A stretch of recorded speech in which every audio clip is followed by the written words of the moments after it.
ধন্যবাদ।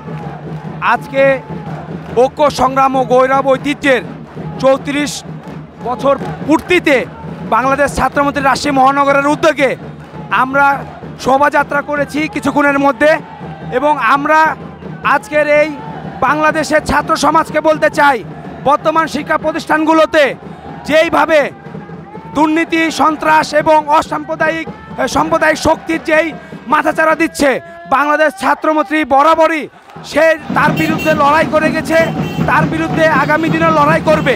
মুক্তিযুদ্ধের পক্ষের শক্তিকে ঐক্যবদ্ধ হয়ে মুক্তিযুদ্ধের পক্ষের ছাত্র সংগঠনকে, প্রগতিশীল ছাত্র সংগঠনকে একত্রিতভাবে মুক্তিযুদ্ধের পক্ষের শক্তিকে আগামী দিনে আবারও নির্বাচিত করে বাংলাদেশের শিক্ষাকে এগিয়ে নিয়ে যাওয়ার জন্য বাংলাদেশ ছাত্রমন্ত্রী রাজপথে বড় ভূমিকা পালন করবে। এই আশা ব্যক্ত করেই আমি 43তম যে প্রতিষ্ঠাবার্ষিকী আমরা পালন করছি, এই আশাকেই আমরা কেন্দ্র করে আগামী দিনে আমরা লড়াই সংগ্রাম চালিয়ে যাব করার লক্ষ্যে বাংলাদেশ ছাত্রমন্ত্রী রাজপথে থাকবে। যতদিন যাবৎ মুক্তিযুদ্ধের পক্ষের শক্তি এবং অসাম্প্রদায়িক বাংলাদেশ গড়া যতক্ষণ না হচ্ছে, ততদিন পর্যন্ত বাংলাদেশ ছাত্রমন্ত্রী রাজপথে থাকবে। আজকে আমাদের হচ্ছে 43তম প্রতিষ্ঠাবার্ষিকী ছাত্রমৈত্রী রাজশাহী মহানগর।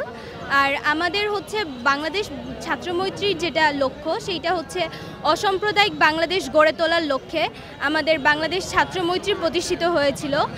জননেতা ফজলে হোসেন বাদশাহ আমাদের ছাত্রমৈত্রীর প্রতিষ্ঠাতা, তিনি হচ্ছে আজকে আমাদের মধ্যে নেই, কিন্তু তারপরেও আমরা তাকে ছাড়াই আমরা আজকে আমাদের হচ্ছে যে প্রোগ্রামটা, আমাদের ছাত্রমৈত্রীর সেইটা আমরা সম্পূর্ণ করলাম। কিন্তু বাচ্চা ভাই আসার পর আমরা আবার হচ্ছে আমাদের হচ্ছে একটা অনুষ্ঠান করার চেষ্টা করব।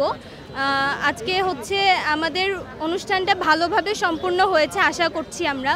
তারপরেও আমরা দেশের অবস্থা জানি, দেশের অবস্থা খুব একটা ভালো না। আর সামনে যেহেতু নির্বাচনকে ঘিরে আরোই হচ্ছে আমাদের রেগুলারই লড়াই চলে যাচ্ছে। আমরা বাংলাদেশ ছাত্রমৈত্রী আমজনতার পাশে আছি, সাধারণ মানুষের পাশে আছি। কৃষক, শ্রমিক, সাধারণ মানুষের আমাদের সংগঠন। আমরা সবসময় মানুষের পাশে আছি, মানুষের সাথে আছি, সবসময় থাকব।